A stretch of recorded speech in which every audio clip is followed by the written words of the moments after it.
Looking for that perfect spot to unwind in Kenosha? Then you're looking for Union Park Tavern. Sip on handcrafted cocktails, enjoy ice-cold craft beers, and dig into delicious made-from-scratch dishes. Whether it's a night out with friends, a casual date, or dancing to your favorite local music, Union Park Tavern has it all. Come for the food, stay for the atmosphere, and leave with memories. Union Park Tavern, where Kenosha comes together. Uh-oh! Flashing lights in your rearview mirror?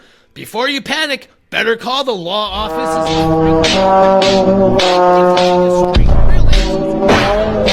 Frank is on your side. When trouble calls, call Frank J. Parise at 262-656-9906.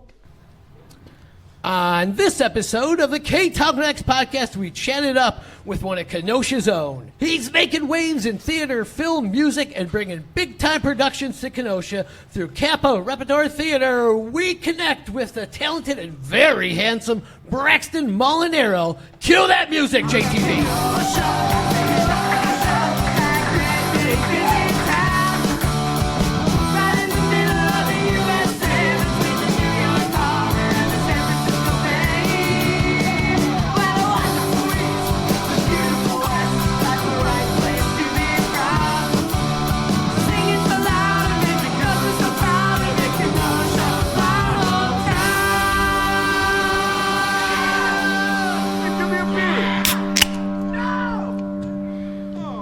Hey there, everybody, and welcome to the Season 8 premiere of the Ktown Connects podcast. I'm one of your hosts. My name is Jason. With me is the Liam to my Noel, Donnie Stancato. Oh, thank you. And this is a special episode because we're recording live at 58 Below. Let's hear you guys. Oh, my God.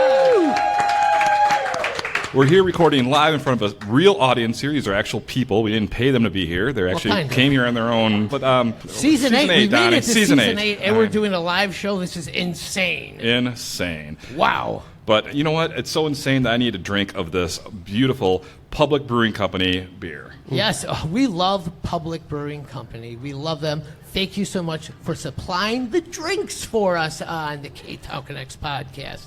Thank you so much. And this is a Slime Time. Wow, that sounds Slime Time hot. Sour. It's not bad. All right. Wow, a nice sour beer. You need They a beer? do great job. I would have a beer, sure. All right. Would you like a sour or would you like a Southport Blonde? I think I would like a sour. All right, let's get our guest one of those. Thanks so much, Public you guys. Brewing Gee Company whiz. beers. What a pleasure. Yes. They're located downtown at 628 58th Street. Yes, just get on down there. They got great food, great drinks. And Matt, Russ, and Rex, they do a great job. They have a new Public chef Brewing down Company. there, huh? Yeah. Yeah. Josh is like kicking ass down there. He's It's doing great. Their food tastes great an down amazing there. place. So get down there to Public Craft Brewing. Yeah, so speaking of, we're doing this live show at 58 Below. Oh, yeah. We're homeless right now, and we're waiting for our studio to be ready. We're going to be moving into the Southport Ktown Connect studio soon. Oh, that's going to be our I can't new wait, home Donnie. It's going to be. base. We took a peek at the room last week, and it's got a lot of great potential. I can't Yep. wait to get in there and Yep. and paint it yellow and It's get our gonna- sign up there and get our tables and everything. It's yeah. going to look great. So look for Southport T's Put a bed in the back grand there. opening in April. Install a shower. It's going to be great. Refrigerator, We're stove. going to be living there. Well, I'm going to be. Well, maybe you. It depends on how much trouble you get into at home. That's true. That's true. So look for the Southport T's grand reopening coming around April. So check out their social media for the official opening date. Braxton, what'd you think of that theme song? Thought it was good. Yeah, that's Dropping Daisies. Local band did that for us. Oh, yeah? Right on. Love the Dropping Daisies. So Shout thank out. them for that great song. That's our theme song. And you know what I heard? I think I heard somewhere it's still, after 5 years, it's still #1 on the charts. Yeah, you know, it almost got overtaken. By what? It was Some Michael Bublé song? Yes. But it stayed strong at #1, and it'll always be #1 in all of our hearts. Yay. Thank you, Dropping Daisies. Thank you for that. And you you know guys. what? What's that, Donnie? You know what? Go to ktownconnects.com. Look for there's a phone. We have a hotline now. Oh, wow. Yeah, so you can go to that, click it, leave a message for us. We'll play it on an episode of Season 8. Don't we have some messages? Maybe. I don't know. We haven't checked. We've been on break for so long. We don't even know. Maybe we need to check that stuff. Yeah, we probably should. But leave us a message. We like the ones that are silly. We'll play those ones. Those are fun. But if you want to give us some compliments about how handsome we are, that would be great as well. So let's so click that and leave us a message on the Ktown Connects hotline. Well, who are we here with today, Jason? Let's get this show on the road, so to speak. Oh, Donnie, we're here with actor, producer, musician, content creator, all kinds of stuff. Sounds very talented to me. Braxton Molinaro. Hi, guys. Wow. Hey, thanks for joining us. Thanks for having me. Great to be here. It's a Gee pleasure. whiz. Oh, look at that. Oh, live crowd. Thanks, Wow. guys. Wow. Thank you so that's much. Pretty good, yeah. So, Braxton, I'm going to ask you a question. What was the first musical that you ever fell in love with as a kid? Sure. So when I was a kid, the first thing I think I ever did was The King and I. And it was with KAPA, the Kenosha Youth Performing Arts Company. I was 12 years old. I was a big kid, though, so they wouldn't let me be in the children's chorus. So I was the priest, or one of the priests. And I was just smitten right away. Okay. Rodgers and Hammerstein, if you're going to learn something sort of from its origin, like, those guys just have a lot of feel-good vibes. And where was this at? This was in Kenosha. I did it at Ruther Central High School, so Ralph J. Houghton Performance Center. A million years ago. Wow. Yeah. And who put on the production? It was KAPA. It was Kenosha Youth Performing Arts Company, which was sort of the summer arm of the Kenosha Unified, and I think still is. And it was directed by Nick Storino, and I don't remember who else was involved in that, but it was. That was That was my first memory of like falling in love with the theater. Wow. What made you want to get into that? What inspired you to actually go audition for that? And I don't know. I think I've always had an affinity for performing and storytelling. My parents were always sort of had high taste, I would say, in music and film, and I was around it from a very young age. So, I don't know, around 10 or 11, I started having an inclination that was something I wanted to do. I was putting Wizard of Oz on in my basement and, making my cousins play all kinds of roles in those endeavors. And so, I don't know. I mean, I think it found me, but it was sort of, I don't mean to sound phony, but like destined to be. Like I knew that was what I was going to do in some format from a very young Very cool. age. What was your first impressions of the artistic community in Kenosha when you were young? Oh, pretty unbelievable. I have to say, my mentor was a woman, still a woman named Holly Stanfield, who, shout out. There's claps in the room if you know her. And she really is just one of the world's greatest educators in the theater, and I don't know, serendipity or fate or whatever allowed me to grow up in this town where she really gave me quite the introduction to what that actually meant if you wanted to get paid in the world to do that, if you wanted to do it at a high level for a long time. Wow. And so that was a strong impression I had from this community. And then also the choral programs when I was in school, especially shout out like Brad Mann, and they were pretty robust. We were singing requiems with symphonies and stuff. So I had a really good education here in Kenosha. It was pretty remarkable. And then those very leaders helped me get into a top acting school and set me up for life. So nice. I was one of Holly's students the first year she came to Kenosha. Amazing. Yeah. At Ruther? At Ruther, yep. There we go, yeah. She did Godspell. Yeah, what a legacy. Yeah. And she was great then, too. She was young. She conducted Little Shop of Horrors when KAPA Rep did it this last summer. Oh, yeah, that was a great show. And so, thank you. It was sort of a reunion for us in that way. Very cool, very cool. Yeah. So then when you got the bug for entertainer. Mm-hmm. Was it where your parents were full force saying like, yeah, you do this, or do you have any backlash on it? I would say there was because some people are like, that's a dream, you can't do that. Yeah, I think that's folks' initial impression, especially if they're protective of their child. Mm-hmm. You know, you don't want to send them into an industry where it is true that a very low percentage of them are going to be able to do that. But I have to say, definitely my mom has always been my biggest fan, and was like, if you want to do this, you should do it. I remember when I got into college, and I don't think I've ever really told this story, so perfect. Breaking news here. To anyone listening. But I remember I got into University of North Carolina School of the Arts, which to this day is a top 3 acting program in the world, and we probably were going to have a hard time coming up with how to pay for that. Yeah. And my mom, I remember calling me in the middle of an afternoon in the summer and saying, "Are you sure this is like it?" And I said, "Yeah, if I could pick anywhere, this would be it." And she said, "All right." Sorry, Dad. She goes, "Don't tell your father. Tell them yes." And I said, "Well, how are we going to afford this?" She goes, "I don't know, but tell them yes." And I said, "Okay." And so it was. And then on Mother's Day, I got a phone call that I had gotten a full ride. Wow. And so that's God. Very for you. cool. And It was destined to be. Yeah, totally. So I have always had. I stand on the shoulders of giants who have supported me, and I'm grateful for that. Okay, so getting away from theater for a second, what was your first job in Kenosha? First job in Kenosha? Or did you work when you were a teenager? Did you get a job? Aeropostale. That's how they train you to say it. Don't make fun of me. People are like, "What is he saying? Aeropostale?" Like, however you say it. Aeropostale. I worked there at the Prime Outlets. Okay, wow. When I was in high school. Okay. There was also a place called, and I don't know if I'm saying this right, and somebody, if you're here and you remember it, Market Probe or something. Was this a place in 2010? Yeah, downtown. Not 2010, lies, 2006. And I was a telemarketer, proudly so. Oh, wow. Oh, telemarketer. Yeah, so those Oh. went hand in hand in the same season. Did a little retail, did a little... You got any funny stories from that? No, Oh, it sucked, but I right? remember at that same time I had gotten my tongue pierced and was Oh. trying to hide it from my family. But the only people I told were at Market Probe, so shout out. Thanks, you guys, for keeping it on lock. So you attended local schools in here. You went to Bradford then, I assume? I did. I went Okay. to Jeffrey Elementary and then Lance Middle School. And then I went to Tremper for a year, and I just found my people at Bradford. So I Okay. went to Bradford my sophomore through senior year. You mentioned Holly as one of your big mentors. Do you have any other strong mentors there in high school? I mean, sure, I could shout out Brad Mann, who I said was my choir teacher there, who I just loved. Paul Taylor, who was a music educator, was my band teacher in middle school, and then just sort of endorsed everything I did in high school. His son went on to Juilliard and was a percussionist. Nick Taylor, shout out. Those are people that stand out to me.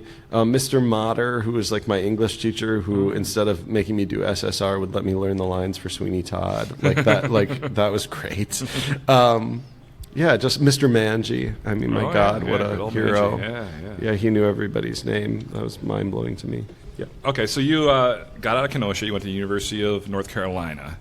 Were you just acting you were looking to do then? Yeah, Okay. it was a BFA program, and it was sort of first-generation Juilliard teachers who had all come to the South and wanted to be out of New York and started this program, and it's just got a remarkable legacy. And to be frank, I didn't know enough about it until educators in Kenosha were like, we want to go to Hollywood, kid. Like, these are the places to go. And sure enough, I got in, and I tell people it was like going to Hogwarts. It was just like you were really, really learning the craft of what you were doing and putting some legitimacy to it instead of what it can become, which is crazy. Yeah, kind of walk us through that first day going there. What was that like?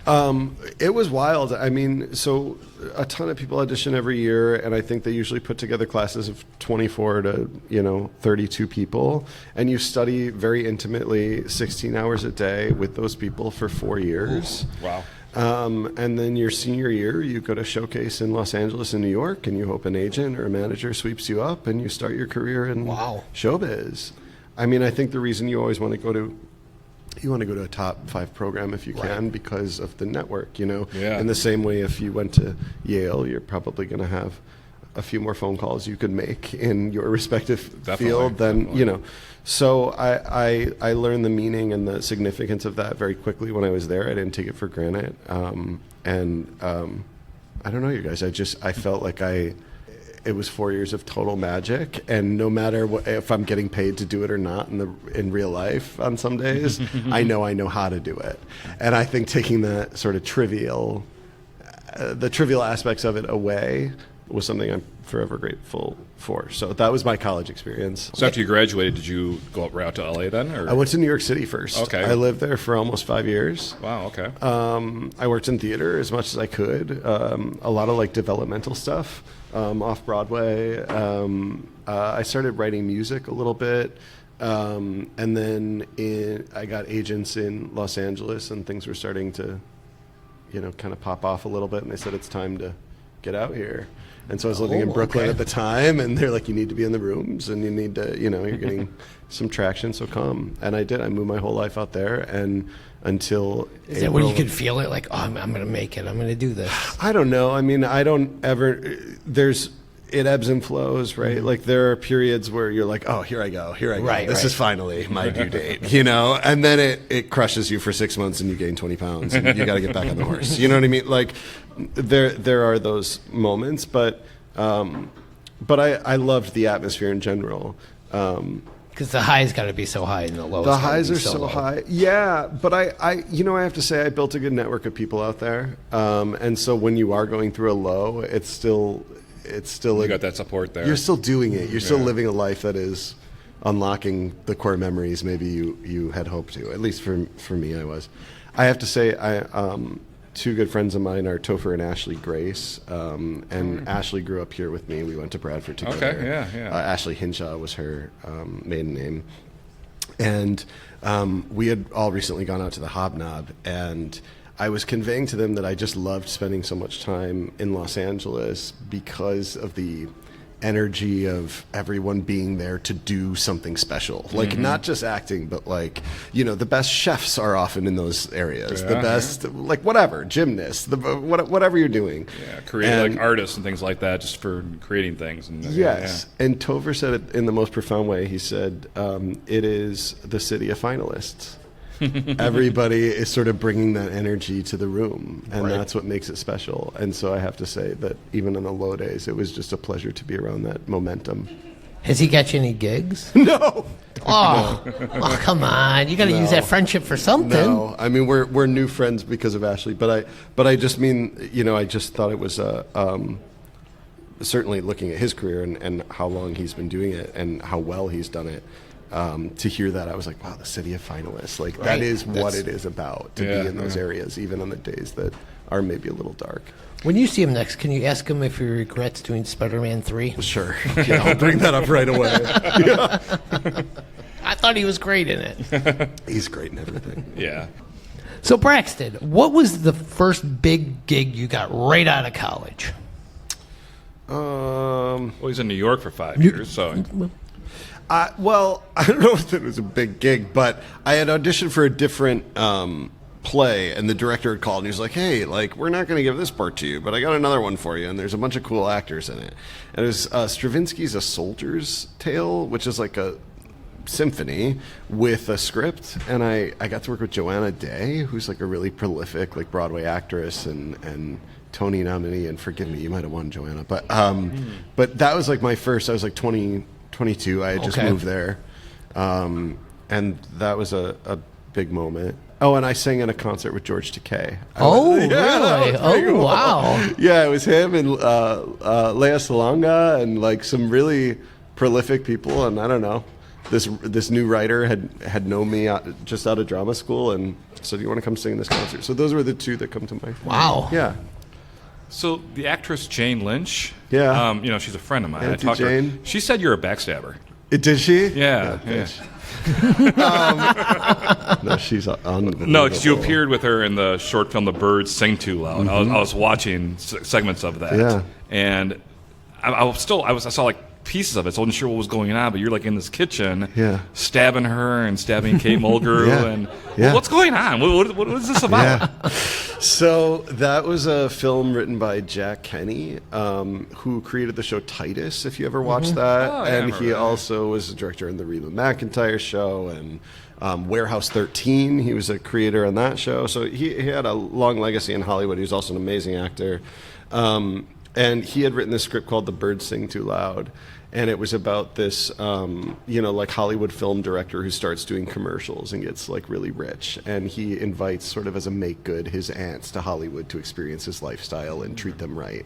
But they're just terrible. And they say awful things and are sort of unredeemable. And anyway, so Kate and Jane played those roles. And Jack asked if I would play the successful sort of film director. Oh, okay. And so it's kind of turning the dynamic on its head. Obviously, you're taking these stars, and they are these nobodies from the Midwest, and then you're taking a nobody from the Midwest and making him some.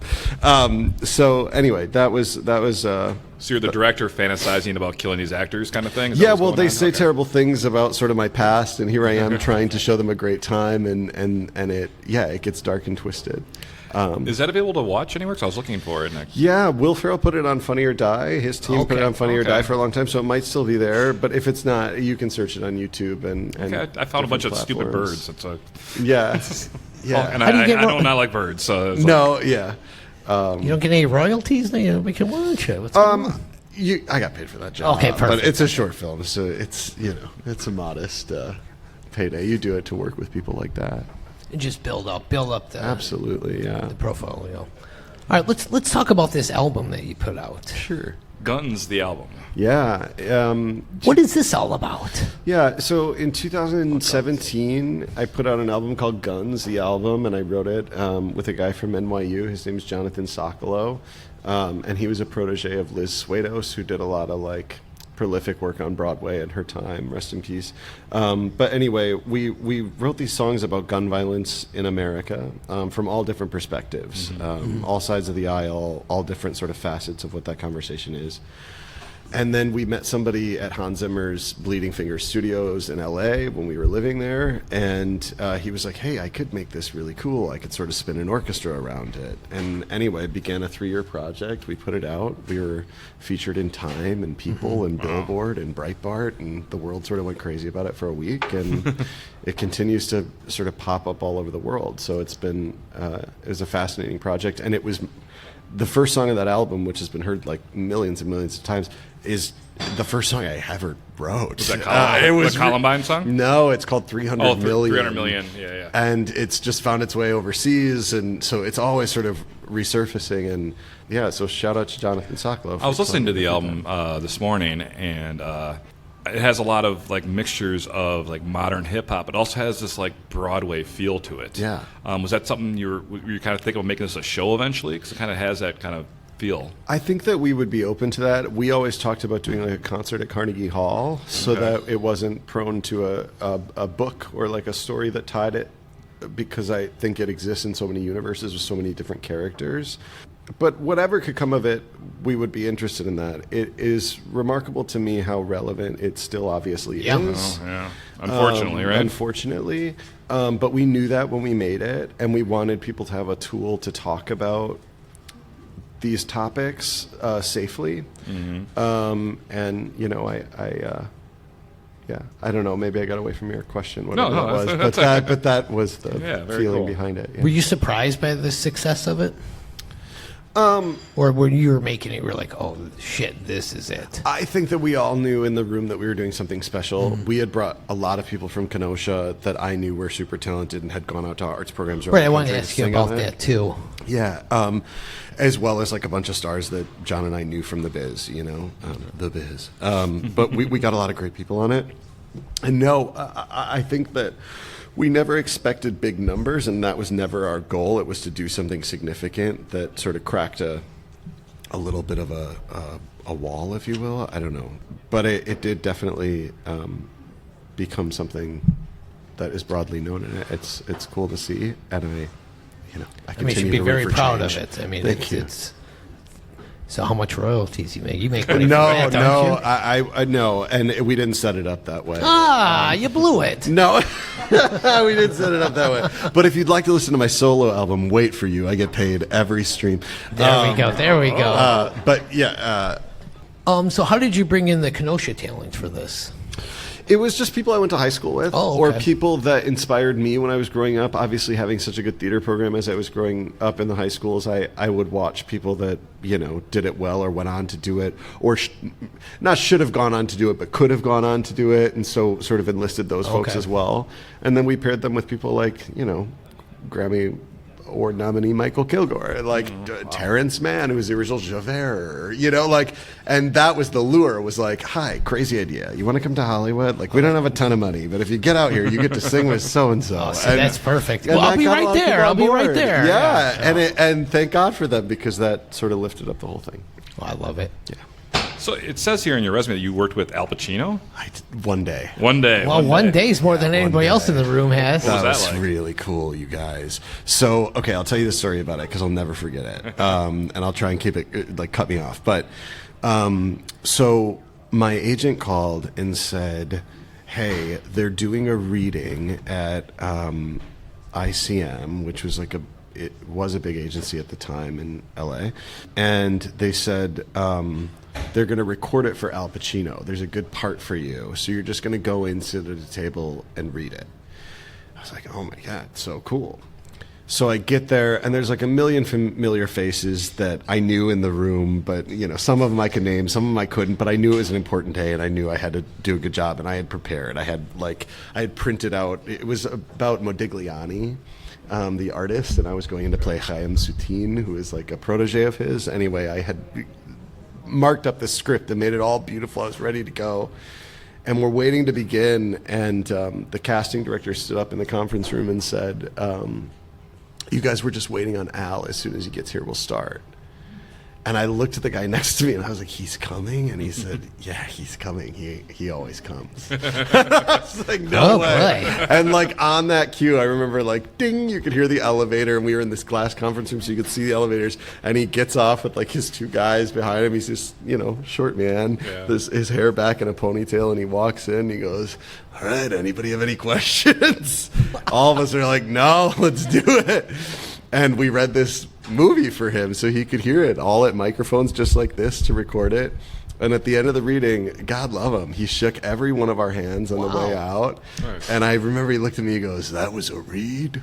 That was a read. And he I was like, thank you, Mr. Pacino. I called my mom. I was like, I could get hit by a truck today, and at least I had that day with that man talking to my face in that way. Wow. So, yeah, that was my one day with Al Pacino.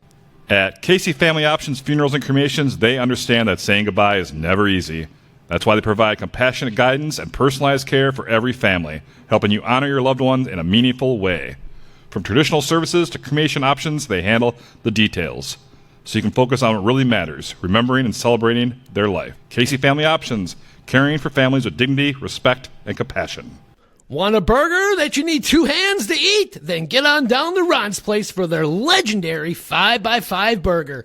It's so huge! And don't sleep on their over 40 Long Island iced tea flavors. Well, you might fall asleep if you finish the tour of teas. Those bad boys are really delicious and strong. So stop on by Ron's Place, 3301 52nd Street, and see why they have been a Kenosha staple since 1972. Struggling with slow computers, network issues, or tech headaches? One Stop IT has got you covered. From computer repair to network support, virus removal, and IT consulting, they provide fast, reliable solutions to get you back to what matters most. Local, trusted, and ready to solve your tech problems, One Stop IT makes IT easy. Call or visit One Stop IT of Kenosha today. All right, Braxton, so you're out there working in LA. What kind of brought you back to Kenosha to kind of Yeah, why would you come back to Kenosha? Well, things are going well out there. You're kind of starting to build things up, and You met Al Pacino, for crying out loud. Yeah. So a few things. A couple summers ago, and we talked about her on the show already, but Holly Stanfield, a teacher that a lot of us had in theater and in the arts, was retiring. And so 30 years of her students came back to honor her at the Kemper Center and sing a bunch of songs that we did in high school together to say thank you and just send her off on new adventures. And I was reunited with an old friend named Annie Hackett, who runs the Kenosha Academy of Performing Arts, because she just lended some resources and was just, supportive of that whole reunion and endeavor. And she's run Kenosha Academy of Performing Arts for 20 years. They're in their 20th season. And she had said, my dream for Kenosha still to this day is to have sort of a theater program, a theater arm. Kenosha Academy of the Performing Arts at the time had been primarily just dance. And certainly after the pandemic, they had successful music programs prior, but they weren't able to bring them back in the way they wanted to. And she said, would you ever be open to just spending 6 months sort of online teaching music? Wow. And we would say, you're a success story from Kenosha, and hopefully get our music program back up. And I've been writing a musical, which will remain unnamed for now, but based give on us a hint. It's based on a famous feature film, and I've been working on it. We think for Broadway, and I just said, I write online. My sessions are all online. What if I did you one better and came home for 6 months and we sort of saw what we could do with the music program at KAPA. Wow. And she said that'd be awesome. So I did, and by like 8 weeks in, I was like, I'm bored. I'm teaching piano and voice. I love it. I love these kids, but like, let's do a play. And she's like, okay, what do you want to do? I said, I don't know, but what if we started sort of something on the regular, and even if I'm not in town or somewhere else, that we would have sort of this project that we could take on together. And she said, I love it. Call me back in a week and let me know sort of what you think about it.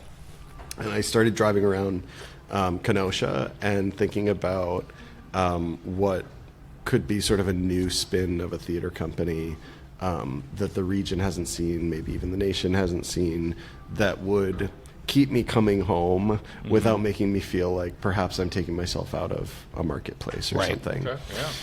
And I thought, in Kenosha, with the space and the resources and the enthusiasm around something like this, what if we started to drop musicals or plays into iconic locations that featured the people and places that made something like this special? Wow. What if we created a model for other people, and we weren't just a new theater company, but we were one sort of paving the way for how to be a new theater company in 2026?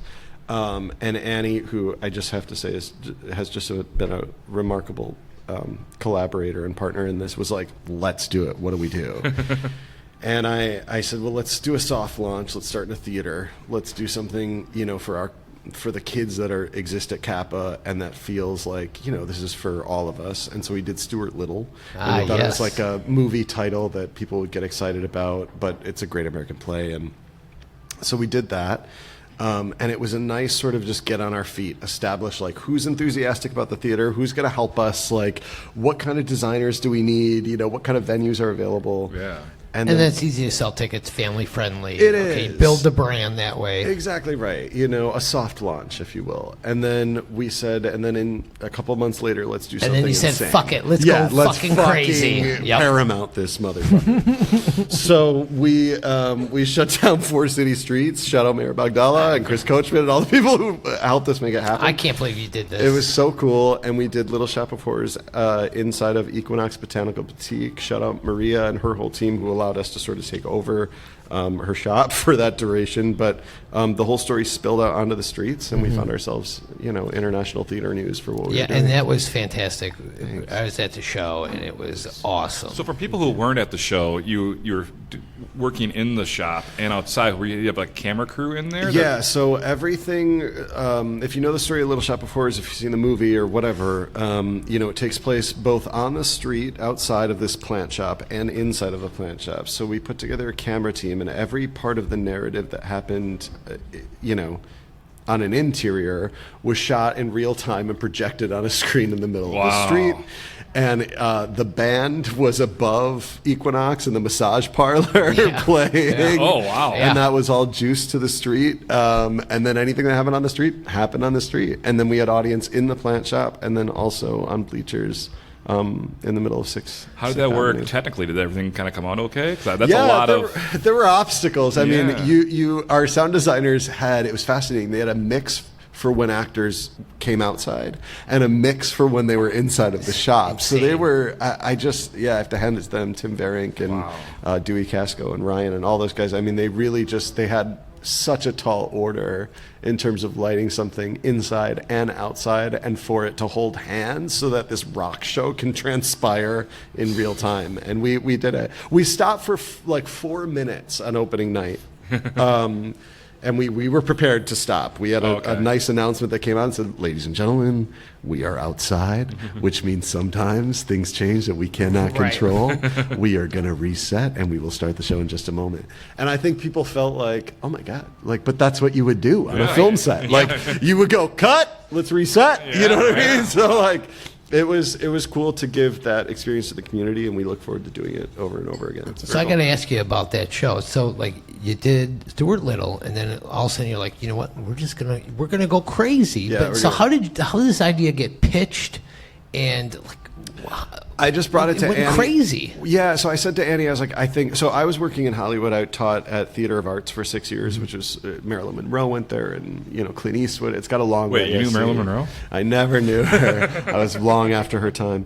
But I worked at this institution. We did devised theater, and in Los Angeles, there's such hole in the wall spaces if you're not on a big studio budget, right? And so we had to get inventive about where you could do stuff, and that meant that we needed to go outside of, theaters. And so when I saw 6th Avenue in that way, I don't know, again, I think it's just like the universe intervenes, but I remember driving around downtown with the intention of getting some inspiration, and I was driving down, that's 6A, right? Like on my way to Equinox, and I'm feeling, here it comes, baby. I like had Little Shop in my head, and I'm looking at this plant shop going, no way. So that was, It's a beautiful building too. Oh, Maria has it looking wonderful. Architecturally, it's stunning, and the Orpheum Theater right there. And so I reached out to Annie. I said, "I've got it. You're going to think I'm nuts, but I've got it." And she said, "What are we going to do?" I said, "I think we should do Little Shop in the middle of 6th Avenue." Yep. And she was like, "Sounds expensive," and it was. Well, that was kind of leading to my next question. Yeah. Like, funding for these shows, like Yeah, how does that come about? Well, we try to be smart about it. We knew we wanted a grand launch, and that we were going to dig ourselves a little bit of a hole, and then you replenish it in smart programming. So everything that we try to schedule, we try to do in the right way. You'll notice we'll do small endeavors, Streetcar, which is coming up, which I'm sure we'll talk a little bit about, but that seats a very limited number of people on purpose. We want that indelible experience for a small number of people, whereas Little Shop was more expansive. Willy Wonka, we just did, starring Luke Olson and just an amazing cast, Joya Santarelli and Rob Clark, and just a bunch of community heroes in that. That's family programming, and on purpose. And where was that held? Big audiences at Ralph J. Houghton. Okay, so that was more of a traditional kind of style. Exactly right. So yeah, we try to structure it right so that we're not overspending in the wrong areas, but when we do spend, that it's worth your while. Yeah, for the Willy Wonka, you went from this big show at Equinox on 6th Avenue, and you're like, okay, we can't keep doing that. We gotta kind of. Well, he says he does a little bit of both. It's gotta be everything, balance, right? And I like the idea. But you did tone it up a little bit more music, the stage. Oh, of course, yeah. Every show we hope to get better on, but I think that it's sort of our job as a theater company in town. If you appeal towards learning all facets of the American theater, or the theater in general, and what is possible. It's cool to show you standard formatting, come into an auditorium, sit, watch it happen in front of you, and then it's cool to flip that on its head and go, no, now you're in the middle of the street and it's coming from behind you. Or no, now we're at Circa and it's above you and it's in the middle of you. That is the fun of it, and certainly I think what makes us unique on a national level. Has any other locations in Kenosha inspired you for any possible future projects? Every day. And then you can kind of... Come on, give us a little hint. Yeah, I would love to use like the Lighthouse. I would love to there's so many places. What's been so fun is watching people who embrace the Little Shop format then come to us all year long and go, what about Mamma Mia at the Beach House? And you're like, oh, that's a great idea. Or was it Meryl? No. Whoops. But that's been the fun of people envisioning like what makes Kenosha special for you, and what can we do in those areas to feature that space. Yeah. But yeah, there's some really exciting stuff coming. So. Good. Well, speaking of what's coming next, there you go. Your next performance is A Streetcar Named Desire, and that's coming up February 20th to the 22nd at Circa on 7th, the event hall right across from the boathouse, pretty much down there. Yeah. It stars Bridget, Regan, Anthony Konechny, and Norman Towns, plus other local performers. Yeah. Are you the director of this? Yeah. Okay, that's your... Yeah, I'm the role? director of the production. I'm creative director of the company, so it's sort of up to me to sort of put these things together. Okay. And, as we're doing big box family musicals, we also want people to know that we're serious, and we want to do great American plays.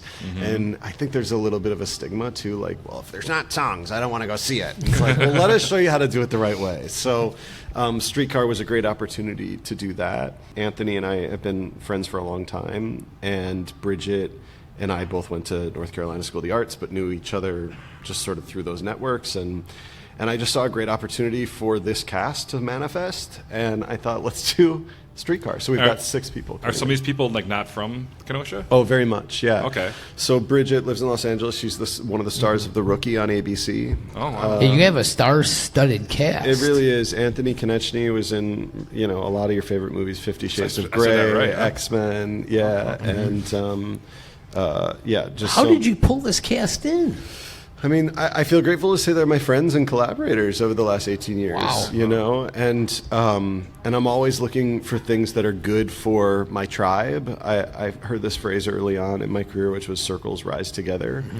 And so if I can sort of look at my portfolio of friends and go, what would be great for them, and how can we create 10 days in Kenosha where it's memorable for the people I love and the town that I love and grew up in, but also for these actors, they go, hey, it's a great opportunity to play a role I've always wanted to play, and in a production that looks really sharp. Well, I was curious how you work out rehearsals and things like that with people all over the country. Oh yeah, those are great questions. So we do a lot of the rehearsals, and I learned this technique, or I should say got good at this technique during the pandemic because I was teaching acting classes and we all had to sign on. Oh, wow, yeah. To Zoom. And Zoom has gotten better. There's less of a lag now. So all of our rehearsals, we've had, I think, 8 or 10 of them in the month of January have been online. Okay. So we all sign on from whatever time zone we're in, depending on when your contract starts, because that also varies upon union and all of that. Oh, boy. Oh, yeah, I know, it's like a whole thing. We try to play by the rules. So, but everybody signs on to Zoom. We work through the play, and then everyone coming in from Los Angeles or New York will drop in. Wow. Okay. And then we will... They stay on your couch? No, we and a shout out to Apis and Ken and his team. Oh, We've got nice, 3 nice. actors at the Apis. Shout out to Jeanette Kelly for putting up some of our actresses at her beautiful Airbnb. Oh, so good old Jeanette, we've Cat the got Mics, we've been enlisting a lot of local partners, and that's our mission, by the way, is that we're not just a good theater known nationally, but Support local. we're known for our ties to Sounds like who you're we trying to are. connect Kenosha. Wouldn't that be great? So this Streetcar Named Desire coming February 20th to 22nd at Circa. Yeah. It's described as a bold reimagining of the classic tale. Yeah. How is it? How is that? How is it a reimagining? So it's in the round, which is kind of cool. Oh, cool. So you Okay. sit in the middle of the Kowalski's apartment and you watch it happen around you. Okay. It's really cool. Same sound and lighting team as Little Shop. So it's designed for size, but in a space that is intimate. Okay. And the trolley lets Blanche off out front of Circa, the real life trolley, okay. which that's she gonna cascades into the space from. So it's pretty cool. And I think that it'll feel like a Broadway budget in a Midwest town. Very cool. I love it. Yeah. And then tickets. You have a couple different tiers of tickets. We do. We have a pretty small offering for dinner, but there is Circa has done some really cool tasting menu options. But general seating is our biggest makeup, and they're like bleacher tiered seating that look onto the story. Perfect. And then at intermission, we like to enlist really cool local vendors. So we'll have fancy snacks, and we'll have sweet treats, and people doing stuff in the New Orleans spirit. Are you going to make an appearance in the show at all?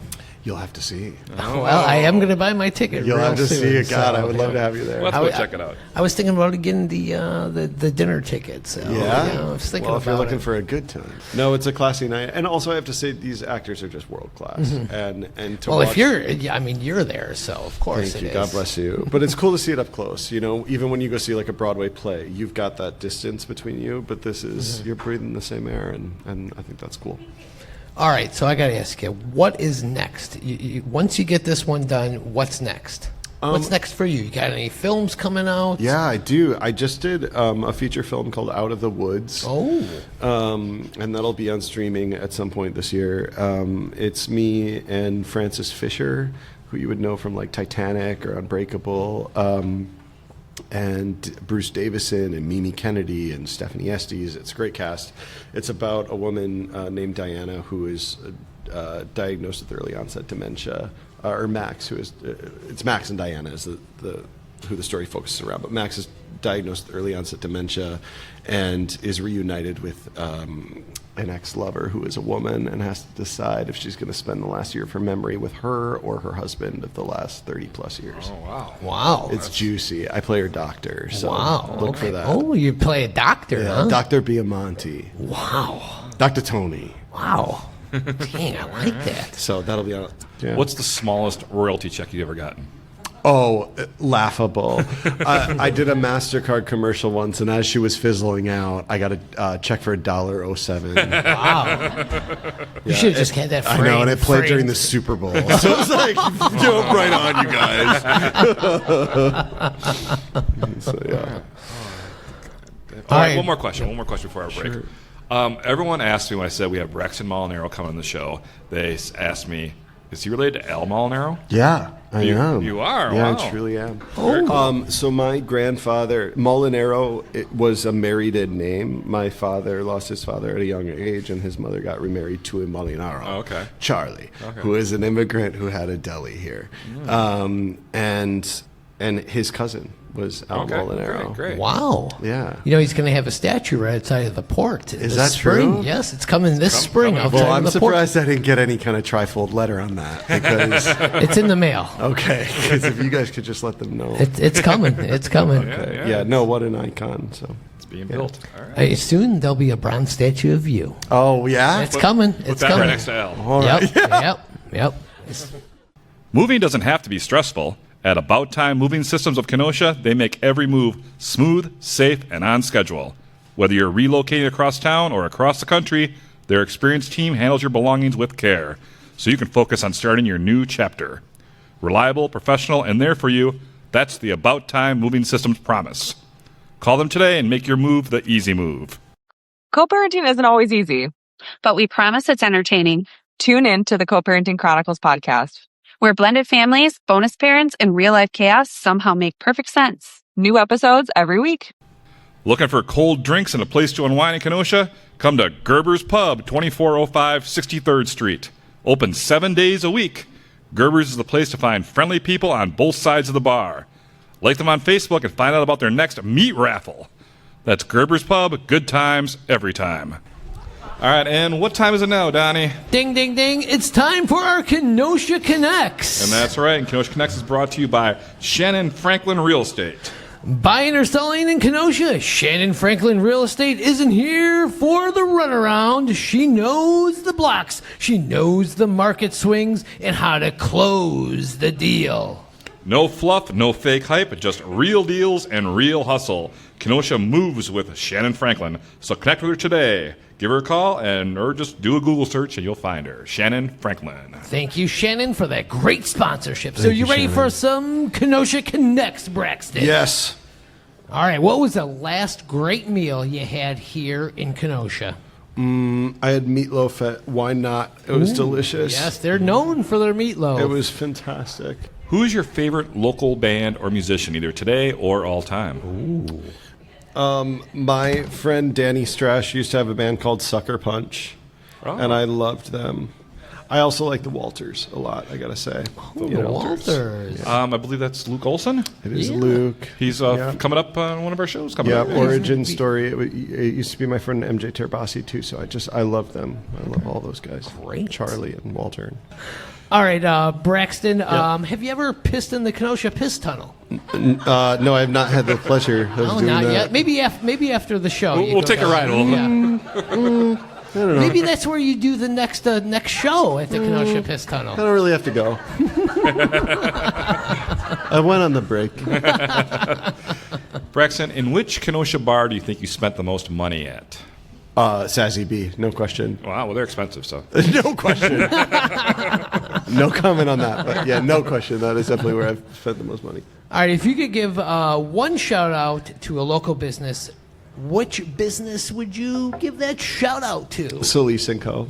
Oh, Oh, not just for their bathroom done in Golden Girls attire, but I think Chelsea is unbelievable for what she does for the community, and she's just such a unifier.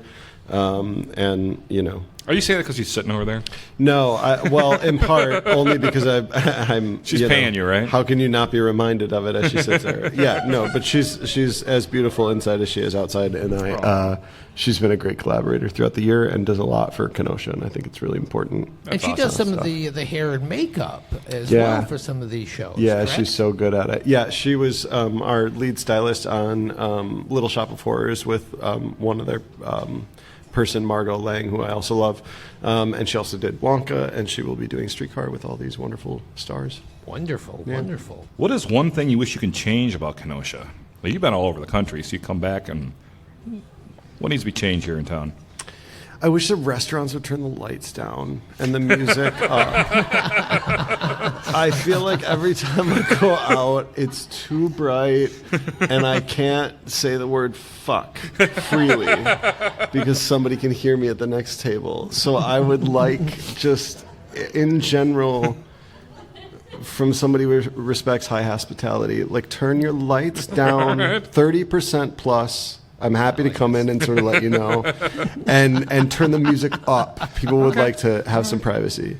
All right, where can and stop. Wait, can I say one more thing? Because I got to get this out. Please I do. feel this Yes. passionately. Please do. Another apple pie for this Stop guy. telling people at last call to get the fuck out of your restaurant. They just spent money there. Stop yelling at them. Like, bring the lights up slow. Let's make this a little more theatrical. Well, as a former bartender, I would let people stay till the last minute, and then I would like violently kick them out. Well, so, I but don't know. that's a I law. don't know we need to go that way, though. Well, you have to be out by 2:00. That's the rule. Well, so we got to start at 1:25. Okay. All right. There you go. And No we one got to wants that, structure this better. They want to buy shots at 10 too. I understand. I think we need to form a committee. Okay, I all think we could do that better. We can work on that. Okay. All right, where can I find the best Italian food in Kenosha? Oh my God! Talk about a war zone. Yeah. I mean, so for me, growing up, for my family, it's always been Luigi's. We're Southsiders, so it's the homemade spaghetti and meatballs. It's the Mojo potatoes, which better be crispy and fresh. Yes. We also love Infacino's, so I'll say it's a close tie for those. That Italian combination, Nice choices. outstanding. Yep. But let me just, real quick, say Villa di Carlo. Let me just say Cutstone has incredible pizza. There's so many. Oh, God, there's so many. We do that very well here, Yeah. Italian food, yeah. When's the last time you put your feet in Lake Michigan? Too long, you guys. I don't know. Not this week? No. No, I wasn't able to make it. Yeah, normally I would, but... It's been a few years, or what? Yeah, at least. Yeah. Yeah, at least. I could spend some more time of my summer down there this coming. You should Well, try. you're too busy in L.A. Oh my God! Between Mamma Mia at the beach house, Yeah. Well, now people think it's going to happen now. Shop. No, it's Maybe not. he's slowly hinting it. That's not. No, I that's think not it's the top. Let me get 10 Meryl yet. on the phone real quick. God, wouldn't that be cool? Okay, now your upcoming show, A Streetcar Named Desire, is coming to the Circa, February Yes. 22nd. Yes, get your tickets right away. When is the last time you rode the streetcar? Last summer. Wow, nice. Okay. Yeah, because I wanted to see what it was all about. Yeah. I was into it. I think it's so cool that we offer that here. It's pretty. Yeah. It's cool to look at. Yeah, nice. Yeah. Okay, it's a better answer than some. A lot of people say never. Yeah. Yeah. All right, last one. You ready for this one? Please. This is the Make big it debate. good. Okay. Big Star or The Spot? The Spot. Oh, yeah. The Spot, just and say, it's a quick one. Wait, Look, I love Big Star. I love that Velveeta cheese. I really do. Put it right on that burger for me. But I think that The Spot is. I like the way the meat hangs over the bun. And it's The Spot. All right. You know what? You missed my favorite question, Donnie. You skipped over that Oh, one. yeah. Okay, you're a young person, so you might not have a good. Thanks for We're saying going to that. try this I don't anyway. know about that. Yeah. Which now closed Kenosha business do you wish you could bring back?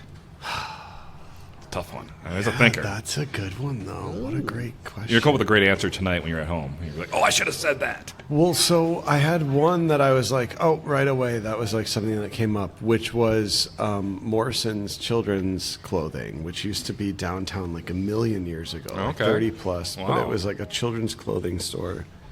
and my mom and my grandma worked there, and I just remember growing up there, so that came back to me right away. Okay, all right. Okay. Yeah. Good. First time we heard that one. Yeah. Yeah. All right. Morrison's, yeah. All right, well, that was our Kenosha Connects brought to you by Shannon Franklin Real Estate. Thank you so much, Shannon, for your great support. Shannon. And Donnie, what time is it now? Ding, ding, ding. It's trivia time, and trivia is brought to you by The Letter Machine. Need some custom gear? Well, contact The Letter Machine. They can print anything you desire. T-shirts, tote bags, koozies. Give them a call or visit them at thelettermachine.com. Stop in at 725 50th Street. Say hi to Tina and Dave for us. That's thelettermachine.com. Thank you. For our trivia today, Donnie's going to take on Braxton in this 100% legitimate, You're going down. definitely not skewered, on the level, totally fair trivia game. Okay. The questions are completely random, not catered to guess one bit. So I got to pull out the randomizer. I'm sure you guys have been dying to know what the randomizer is. So let's hold on. I got to give it a little spin here. Let's see. Ding! And here's the topic. And let's see. So it's streetcar trivia. Oh, no. Oh, no. So we have streetcar trivia. So we have 3 questions for each of you. Okay. Braxton and Donnie. Okay. Braxton, would you like to go first? Or would you like to have Donnie go first? I would like Donnie to go first. Well, thank you. Thank you. No guests ever say that. Donnie. Thank you. You're a gentleman. According to a 2012 On Milwaukee story, how many people ride the Kenosha streetcar annually? 47,000. I'm sorry, that is incorrect. It is 60,000. 60,000 arrived to Kenosha by streetcar? How many people ride it annually? That's Ride it annually. Yeah, in a Got year. it. In a Okay, year. okay, I was okay. close. 47. 60,000, that's a lot. Yeah, you think so. Close. 47,000. All right, Braxton, here's your first question. Okay. Which character in A Streetcar Named Desire was inspired by Rose Williams, sister of writer Tennesse Williams, who struggled with mental health? Blanche. I'm sorry, what? Blanche. Oh, yeah, you got that. All Yeah, right, of good course. job. She was lobotomized, and it was on his go. Wow, he knows his stuff here. Okay. I mean, can you imagine? You're like, yeah, do it. All right, we're up. You're up 1-0. Donnie, here's your second question. All right. Donnie, which 2 official Kenosha historic districts are connected via the streetcar line? I'm sorry, I need an answer. This is a great podcast right here. I don't know. You guys suck! Thank you, Kevin. That is Civic Center. Should have got at least that one. Yeah, I should have. And Pearl Street. I knew that one. Now, you work for Visit Kenosha. You should know these That's historic hard. districts. No, I'm under pressure. This is a live audience. I mean, it's a man. totally random quiz right here. It's pulled by the randomizer. Yeah. I don't know. So, Braxton, here's your second question here. Okay. True or false? Tennesse Williams was his name given at birth. False, it was Tom. Yay. Yay. You are right. It is Thomas. Wow, Thomas the Third. Yeah. How do you know all these answers? He's gay. We know everything. We're like a network. We're born with gay history in us. Tied together. All right. Yeah.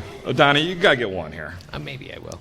According to rumors, the red and cream Kenosha streetcar, named after the city of Pittsburgh, is featured in what classic 1983 film? Oh, The Preacher's Wife. You guys suck! That would be A Christmas Story. Oh. I don't know if I've heard this. I'm not sure if it's true, but the streetcar looks just like the one. I was right. It's The Preacher's Wife. You don't even know if that's the right answer. I knew I was I right. said according to rumors. Shut up. Rumors. All right, I'll give you half a point. Thank you. You're Thank still going to you. lose. Oh. All right. Braxton, here's your last question. Okay. See if you can wrap them, get them all 3 for 3. In 1992, which acclaimed animated series released an episode featuring a musical parody of A Streetcar Named Desire titled Oh Streetcar? 1992 acclaimed animated The series. Simpsons? Yay! Yeah. I process of elimination. I know. Good. I feel like I missed out on that. I need to go back. You need to check that out. Okay, Yeah. good for them. Always ahead of the culture, I gotta say. Yeah, always. Always. So, Braxton, you have beat Donnie in trivia, and you have won a Ktown Connects koozie, courtesy of the Letter Machine. Wow. Thank you, guys. So, good job on those. I mean, the questions could have been anything. We don't. Please bring I that know. back to Hollywood and I will. I'm going to pass this around, yes. Soho House. Thank you for joining us. Now give us a sneak peek. What you doing in the summer? What are you going to do this out at? We've got some ideas. I can't tell you, but what I'll say is that we're looking at a play that is a famous Disney movie. Oh, okay. Downtown Kenosha, going to do it? It's hard to say. But what if it were on a beach, you guys? Okay. What if it were? Wouldn't that be cool? Okay. Look for what we're doing. Show. And if you don't already follow KAPA Rep, we're at Kappa_Rep on Instagram, and we're also on Facebook. And if you want to get involved with us, if you like what we stand for, if you miss the theater, if you want to do creative shit, you can reach out to us at KAPARep.com. Wonderful. Thank you. Thank you for joining us, Braxton. You've been great. Guys. Thank you. Wonderful.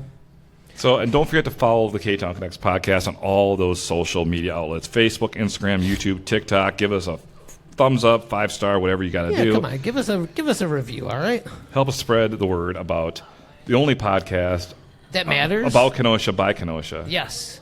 The Ktown Connects podcast. Yeah, that's right. That's all that fucking matters. Let's do it. Woo! So, and we need to thank all these great sponsors we have. We have some great new sponsors this year. Yeah, for season 8, we have some great new sponsors. Southport Tea.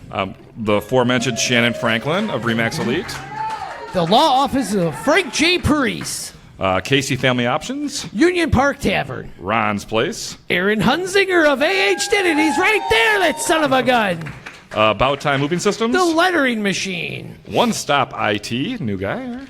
Yeah, I like that. Public Brewing Company. Thanks for these brewskis. Oh, we love them. A Plus Mobility. Solis and Company. Whoa, she's in the house, too. There she is. And her brand new podcast. Gerber's Pub. Oh, Gerber's Pub. Villa DeCarlo. What were you going to say about Gerber's Pub? Nothing. Okay. And, of course, the Port of Kenosha Beverage House. Yeah, the Bronze Ale statue's coming in the spring. And the Bronze Braxton is going to be coming in the works. Let's go. many years. Let's go. All right. Donnie, this is our season 8 opener, but I'm trying to figure out, what the hell is going on. I mean, I know we've been doing fuck this the for haters, so long. but we're just kind of doing our thing. Yeah. But what are we actually doing here, Donnie? You know what I think we're doing? We are connecting Kenosha.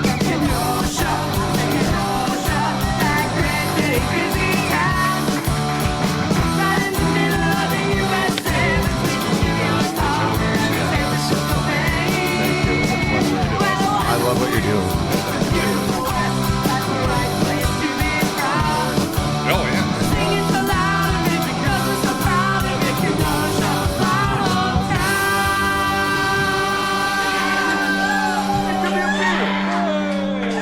You in the middle. Do me a favor, come over this way because the lighting over there is just completely red. You want to be behind the thing? I can fix this. We're good. You do your thing.